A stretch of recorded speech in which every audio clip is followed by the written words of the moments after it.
Okay, class, I am your teacher for today. I am Teacher Hel. Good morning, class. Good morning, Teacher Hel.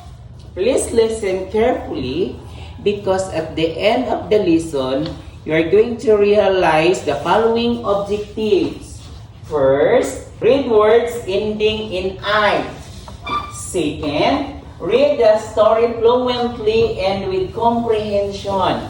And lastly, answer questions about the story. But before that, what was our previous lesson? Gavin? The moon. Very good. So, let us have the action song about the moon. Let's recite and do the action. Ready? I see the moon. Ready? Go! I see the moon and the moon says me. God bless the moon and God bless me. Okay, everybody clap your hands. And now, I am going to show to you a picture. All you have to do is to describe what is in the picture. Alexa, what is in the picture? What do you see in the picture? Star and moon. Very good. Star and moon. Have you experienced watching the sky at night? Yes. How do you feel? Happy. Very good. You are happy because? Can see the moon. Very good. Before we read the poem, let us unlock first the difficult words. Okay, what is this word, everybody? My. Again? My. Okay, I will use this one in a sentence. God is mighty. What does mighty mean? Powerful. Very good. Mighty means powerful, like God. Because God is so powerful. How about number 2? Everybody read. Bright. Again. Bright. And now, so that you can understand better the word bright, I will use this one in a sentence.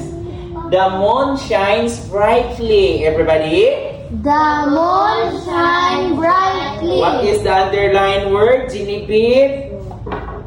Brightly. Very good. What does brightly means? Shiny. Yes, shining. From the word bright. Now, these are the following words that are found in the poem. Let us read the following words that are found in the poem. Everybody. Bright. Again. Bright. Everybody. Bright.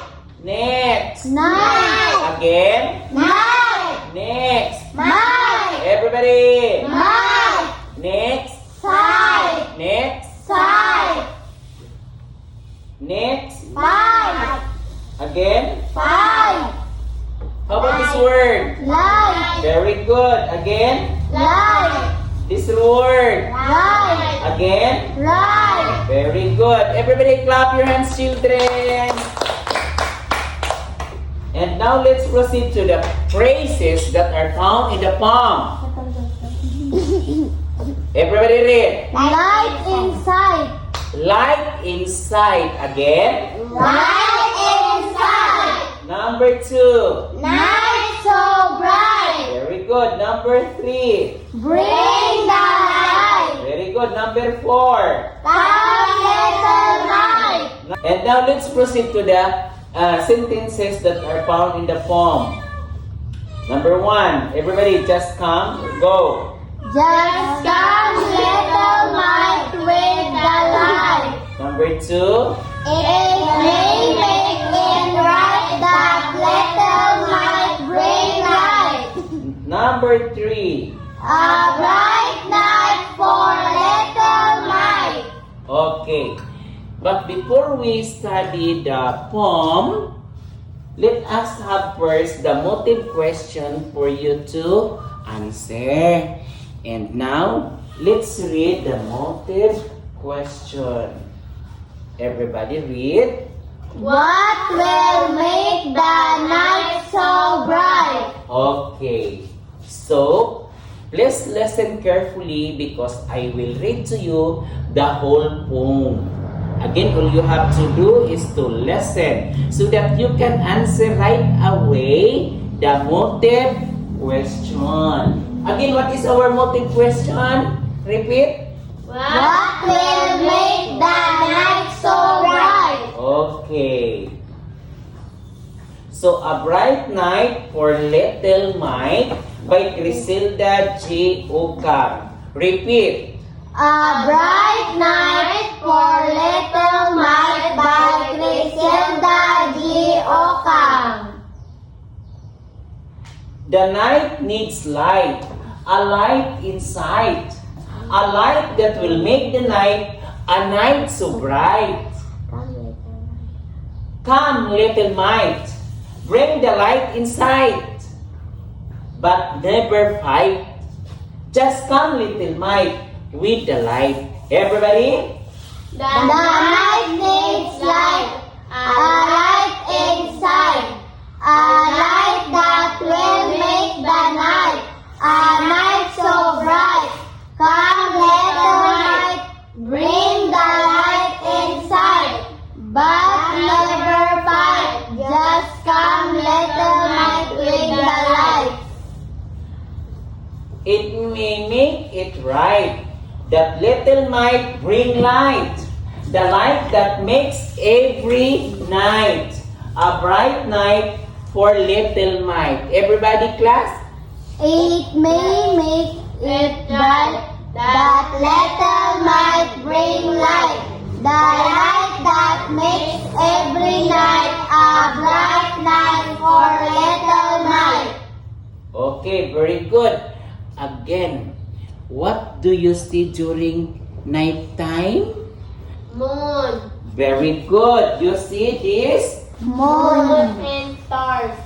Okay, you see this one.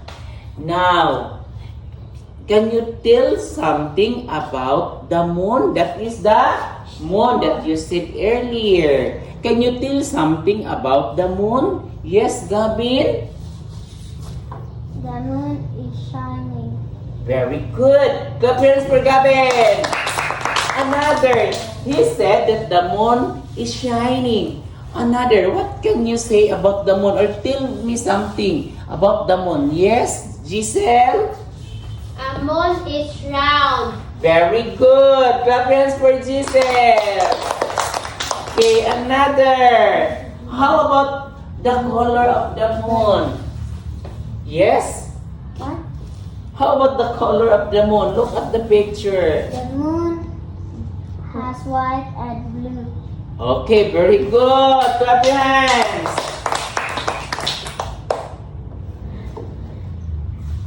Again. Who wrote the poem?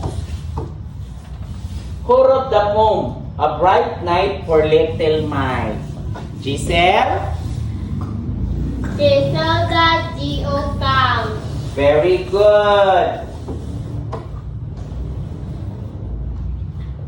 What do we need during the night? Yes, Alexa. We need light. Very good. Number 3. What does the light provide at night? Genevieve. It makes every night a bright night. Okay, clap your hands for Genevieve. You can answer completely. How about number 4? Who will bring the light at night? Yes, Marimar. Little Mike. Okay, very good. Little Mike. How about number 5? How will the light help us at night time? Yes, Giselle. It helps us see at night. Very good. So since the moon is very helpful and important to us, you are going to make a thank you card. Okay, that's all, children. Goodbye, class. Good.